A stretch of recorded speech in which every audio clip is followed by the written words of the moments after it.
Hello friends, स्वागत है आपका आपके अपने चैनल HSC स्टडी गाइड में। आज इस वीडियो में हम बात करने वाले हैं कि फोर्कलिफ्ट ऑपरेशन के वक्त आपको कौन सी चीज़ें करनी चाहिए और कौन सी चीज़ें आपने नहीं करना चाहिए, यानी कि dos and don't of forklift operations. तो चलिए शुरू करते हैं। तो सबसे पहले देखते हैं कि फोर्कलिफ्ट ऑपरेशन के वक्त आपने क्या चीज़ें करना चाहिए। तो सबसे पहला पॉइंट है कि जो भी ऑपरेटर्स है वो बाकायदा ट्रेन होना चाहिए और उसके पास वो फोर्कलिफ्ट चलाने का लाइसेंस होना चाहिए। वो सबसे पहले इंश्योर करना है। फिर उसके बाद है कि जब भी आपको फोर्कलिफ्ट का ऑपरेशंस करना हो तो उसके पहले आपको उस फोर्कलिफ्ट को चेक करना है। ये चेकिंग जो है वो आपको हर समय करना है, यानी कि जब भी आप फोर्कलिफ्ट ऑपरेशन कर रहे हो तो उसके पहले आपको उस फोर्कलिफ्ट को चेक करना है। वो बाकायदा हर एक शिफ्ट हो सकती है या फिर हर एक दिन में आपको उसको चेक करना है। फिर उसके बाद है कि जब भी आप फोर्कलिफ्ट का इंस्पेक्शन करते हो या फिर फोर्कलिफ्ट ऑपरेट करते हो तो उस वक्त आपने प्रॉपर पर्सनल प्रोटेक्टिव इक्विपमेंट का इस्तेमाल सही से करना है। फिर उसके बाद है कि जब भी आप फोर्कलिफ्ट ऑपरेशंस करते हो तो उस वक्त आपके जो आर्म्स है, यानी कि जो बाजू है और जो लेग्स है, वो कैबिन के अंदर ही होना चाहिए।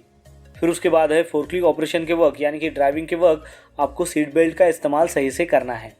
फिर उसके बाद है कि फोर्कलिफ्ट ऑपरेशन के वक्त कोई उसमें अगर डैमेज या फिर डिफेक्ट्स आता है तो तुरंत उस इंसिडेंट्स के बारे में आपको सेफ्टी मैनेजर को बताना है। फिर उसके बाद है कि जो भी डिफेक्ट्स है या फिर जो भी डैमेज हुआ है उसको आपको मार्क करके रखना है और उसमें क्लियर वार्निंग लेबल्स होना चाहिए, साइंस होना चाहिए या फिर टैग्स होना चाहिए ताकि वो इजीली आइडेंटिफाई हो सके। फिर उसके बाद है कि जहाँ पर भी आपको फोर्कलिफ्ट का ऑपरेशंस करना है तो वो जो रूट है उसका आपको प्लानिंग करना है और वो आपको एक्यूरेट हज़ार्ड असेसमेंट और प्रिवेंशन के लिए काम आएगी। फिर उसके बाद है कि जहाँ पर भी आप फोर्कलिफ्ट का ऑपरेशंस कर रहे हो तो वहाँ पर जो भी स्पीड लिमिट है वो आपको फॉलो करनी है और उसी स्पीड लिमिट से आपको गाड़ी चलानी है।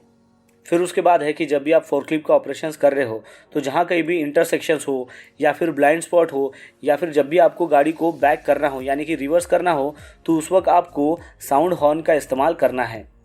फिर उसके बाद है कि आपको सफिशिएंट जो डिस्टेंस है वो मेंटेन करके रखना है जो अदर व्हीकल्स है या फिर अदर जो फोर्कलिफ्ट्स है उससे।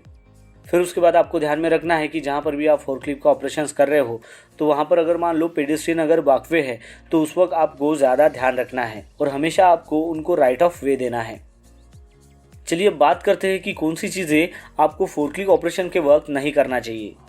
तो उसमें सबसे पहला पॉइंट है कि जो भी ऑपरेटर्स है वो अगर फोर्कलिफ्ट को चलाता है लेकिन उसके पास ट्रेनिंग या फिर लाइसेंस नहीं है और उस कंडीशंस में अगर उस फोर्कलिफ्ट को वो ऑपरेट करता है तो वो चीज़ उसको नहीं करना है। फिर उसके बाद है कि जो भी फोर्कलिफ्ट में डिफेक्ट्स और डैमेज है और उसके साथ में कोई ऑपरेटर अगर उस कंडीशंस में उस फोर्कलिफ्ट को चलाता है तो वो चीज़ भी उसको नहीं करना है। फिर उसके बाद है कि फोर्कलिफ्ट की जितनी कैपेसिटी है उस कैपेसिटी के ऊपर अगर आप उसको लोड कर रहे हो, यानी कि उसके ऊपर अगर लोड रखकर उसको चलाने की कोशिश कर रहे हो तो वो चीज़ भी आपको नहीं करना है। फिर उसके बाद है कि फोर्कलिफ्ट ऑपरेशन के वक्त सडनली अगर आप ब्रेक करते हो या फिर शाफ्ट जो है वो टर्न लेते हो तो वो भी चीज़ आपको नहीं करना है। फिर उसके बाद है कि फोर्कलिफ्ट ऑपरेशन के वक्त अगर जहाँ पर भी स्लोप है और वहाँ पर अगर आप टर्न लेते हो तो वो चीज़ भी आपको नहीं करना है। फिर उसके बाद है कि फोर्कलिफ्ट ऑपरेशन के वक्त अगर आपके हाथ जो है वो अगर स्लिपरी है या फिर जो भी ग्लोव्स है वो भी अगर स्लिपरी है या फिर आपके जो शूज़ है वो भी अगर स्लिपरी है तो उस कंडीशंस में आपको उस फोर्कलिफ्ट को ऑपरेट नहीं करना है। फिर उसके बाद है कि फोर्कलिफ्ट ऑपरेशन जिस एरिया में आप कर रहे हो वहाँ पर उसकी बाकायदा जो भी स्पीड लिमिट है उसी स्पीड लिमिट को आपको फॉलो करना है, उस स्पीड लिमिट को आपको क्रॉस नहीं करना है। फिर उसके बाद है कि फोर्कलिफ्ट ऑपरेशंस के वक्त अगर आपका जो विजन है वो अगर लोड की वजह से ऑब्स्ट्रक्ट हो रहा है तो उस कंडीशंस में आपको फोर्कलिफ्ट को ऑपरेट नहीं करना है।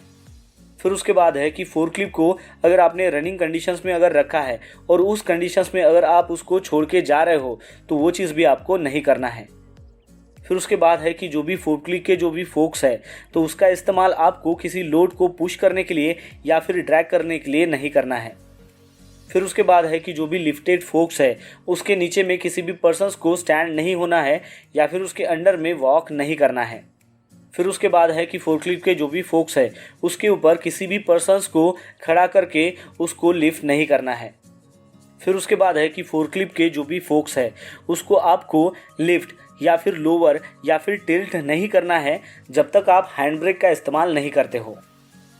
तो दोस्तों आज इस वीडियो में हमने जाना कि फोर्कलिफ्ट ऑपरेशंस के वक्त आपने कौन सी चीज़ें करनी चाहिए और कौन सी चीज़ें नहीं करना चाहिए, यानी कि हमने उसके डूज और डोंट देखे हैं। तो बस आज के लिए इतना ही, मिलते हैं नेक्स्ट वीडियो में एक नए टॉपिक के साथ में। तब तक के लिए टेक केयर, बाय बाय।